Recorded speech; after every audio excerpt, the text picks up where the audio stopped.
up, everyone? Sorry about the wind. So, since starting this thing, my goal was to be consistent, at least, with my videos.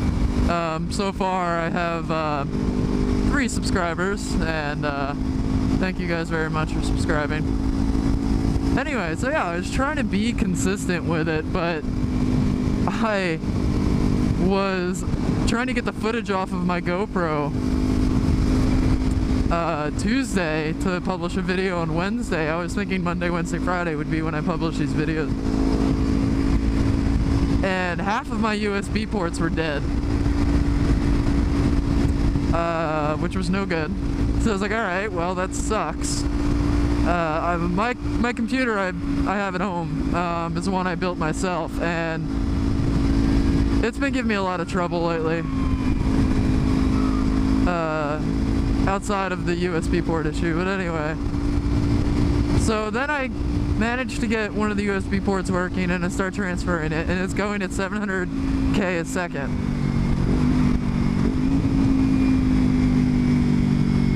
Why is there traffic at 8 o'clock? What is going on?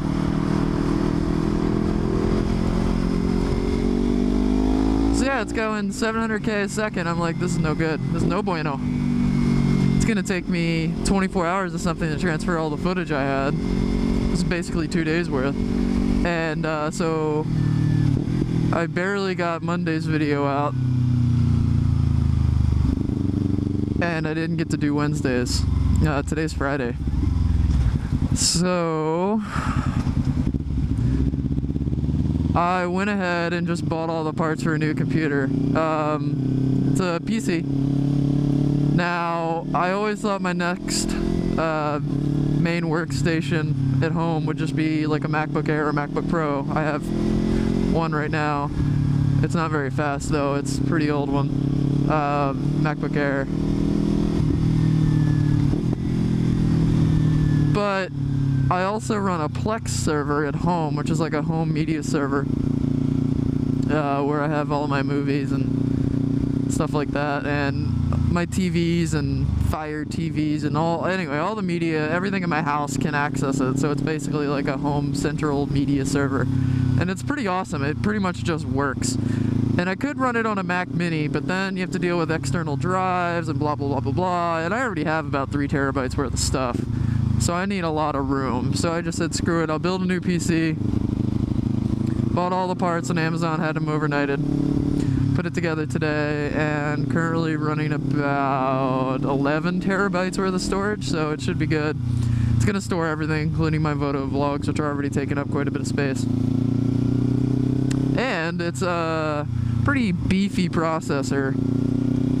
So I'm hoping it'll help me render the videos quicker, because right now they've been averaging a little over an hour to render, and I'd like to get that down a bit. Anyway, so yeah, that's, you know, being consistent was one of my goals, and I couldn't do that on Wednesday, which sucks. So for my 3 subscribers, sorry about that.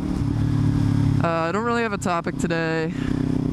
I'm just running down south to pick up some dinner.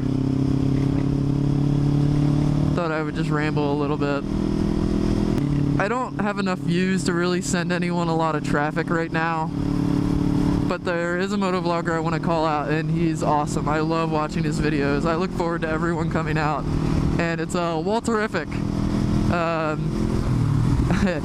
I love all the memes he puts at the bottom of his videos, and the fact that he has a general good attitude. One thing I've noticed about a lot of MotoVloggers is they're just angry at everything all the time, and you know, I get it, there are a lot of bad drivers out there, but come on, I mean, you know, I come home from work, I want to watch a couple MotoVlogs, I don't want to watch someone bitching for 15 minutes, as I'm doing right now. But yeah, I mean, Walterific, he's awesome. He has a great attitude. I love his Walterisms with the womans, and his obsession with dogs is awesome. I hope he gets his Bernese Mountain Dog. But anyway, yeah, if you haven't, go check out Walterific. I'll put a link somewhere here-ish. Maybe he'll see this video. I don't know. Anyway, Walter, if you do, you're awesome, man. Keep it up. I look forward to your next bike. So yeah, one thing I mentioned is a lot of the negativity in the motovlogging community, and it's kind of weird. I mean, I don't think it started that way, but you know, back when I used to blog a lot for technology stuff, one thing I realized pretty quickly is if you want a lot of views, like if that is your metric to measure your success is views, being controversial is one of the best ways to do it. And I think that's what people are doing. And that's fine. That's, you know, that's their persona. That's their character. I mean, believe it or not, a lot of YouTubers are, you know, they're just characters, and they just portray that. They're basically actors. And if that's what they want to do, that's fine. It's unfortunate when I find a lot of motovloggers that I personally like, and they're just being negative. It just, I don't know, it sucks, man. Be positive, be happy, you're out on two wheels, enjoying life. Sorry to get all corny on you guys, but seriously, just enjoy it. I try to be positive as much as I can because I know what it's like to be around negative people. Even if you're in a good mood, man, they can just bring you down. And I don't want to be a part of that. So I think one of the things that Chase on Two Wheels says in his vlog, he ends his vlogs lately with work hard, be positive, and I think that's awesome. That's a great attitude to have, and with people like him and Walterific, I really enjoy their motovlogs. At first it was just because they were new and it was exciting, but now I'm starting to prune my list a little bit. I'm getting a little bit more selective about the motovloggers I'm subscribed to and the ones I want to watch. And I think the ones I really enjoy are Walterific, Chase on Two Wheels, Motonosity's awesome. He has such a good attitude. And Downshift 83, I mean, he has this whole get fucked thing, and that's, you know, he puts on that front, and still, I think overall he's a pretty cool guy. I never feel like he's bringing me down. You know, when I started doing this, I wasn't sure if I was gonna have a character. You know, was I gonna act a certain way, or was I gonna try and be entertaining? Because there are definitely those people out there. And I just, you know, I think I just wanted to be me. Even if it's not interesting, I'm doing this for me. And hopefully eventually, once I get enough people, you know, if they find it interesting, for them as well. But right now, for me, I'm doing it because I find it interesting and I enjoy doing it. I enjoy filming, I enjoy talking to the few people that watch my videos right now. It's a bit of a one-way conversation right now, though. I hope people start commenting. But, yeah, you know, I have a lot of fun doing it. I just want to keep doing that, and I want to be me and be honest. All that goodness. I completely forgot where I was going. I think I passed my exit, so I think I have to find, well, I could find a new way to get there, but I think I'm just gonna find a new place.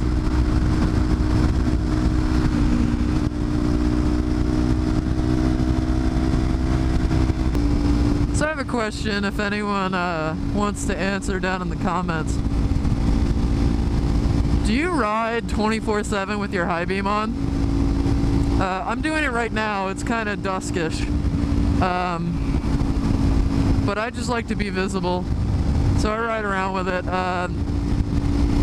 At night, I'm about 50-50. Sometimes I feel like a jerk. If I'm on the highway, I definitely do. If I'm riding on smaller roads, not so much, because I feel like I'm just being a jerk to those people with oncoming. Who are oncoming, sorry. But I know I watch some people who just run with it all the time.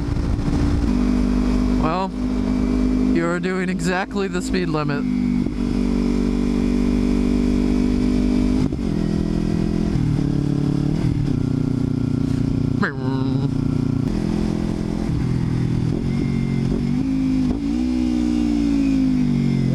Whew. This Ninja 300 gets a little vibraty up in the whoa.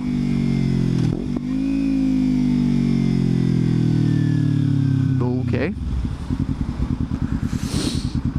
So I'm kind of excited to edit the next two videos. The next video that comes out, well, if you're watching this one will have preceded it, but it will be edited on the new computer. I'm gonna get that footage out. And then I'll edit this one. This one might be Mondays. I might just... Whoa!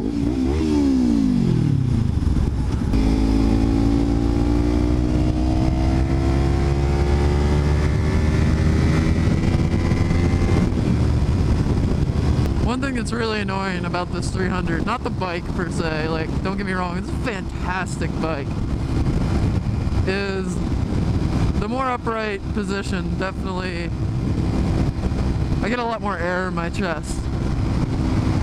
Sometimes it can be a little annoying to ride one-handed. Oh, oh.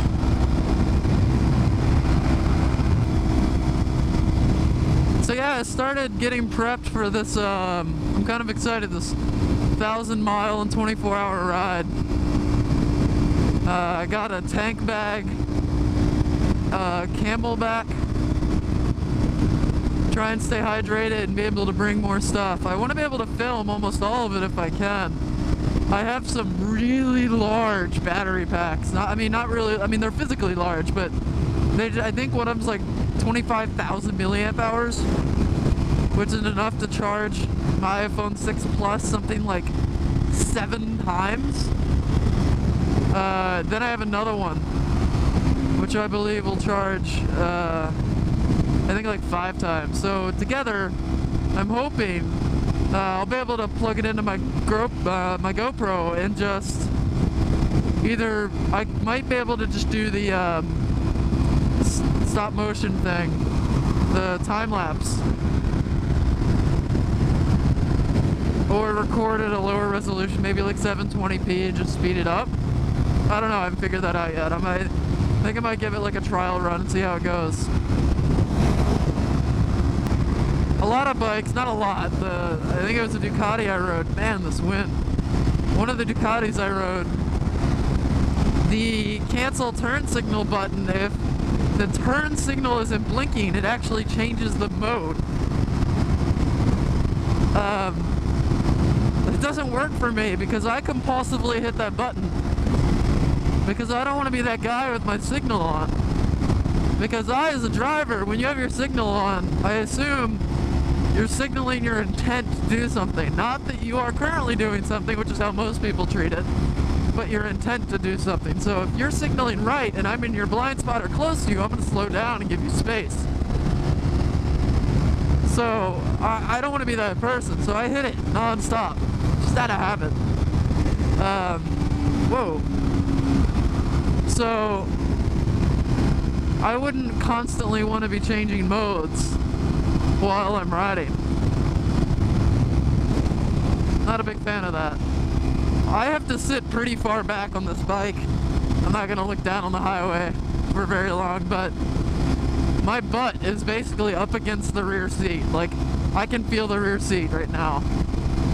Mainly because I'm pretty tall. I'm 6'1", 6'2"-ish, somewhere between there. And this isn't a big bike. So for me to feel comfortable hitting the gear lever and the brake lever, I have to sit back pretty far. So yesterday I was walking around downtown Seattle, where I work, and I was crossing at an intersection, four-way intersection, where there's a main thoroughfare and it says no left turn, and this taxi was blocking the left lane, trying to make a left. And people are on their horn, just like trying to get his attention and let him know, hey, you can't do that. You're blocking traffic. You're impeding the flow. And he did it anyway, and then made his left, and there was a cop right there, and I started yelling at the cop. I was like, hey, that guy just made a left from that lane.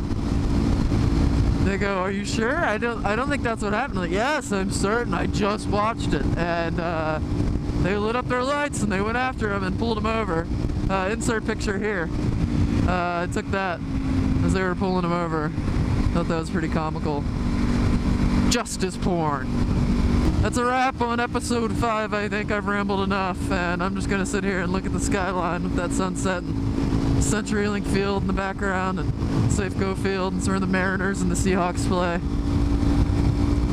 So yeah, with that and this beautiful view of Seattle, I'm gonna go ahead and wrap up episode 5. You know, I'm gonna run out of fingers for doing that. I will see you guys next time. Peace.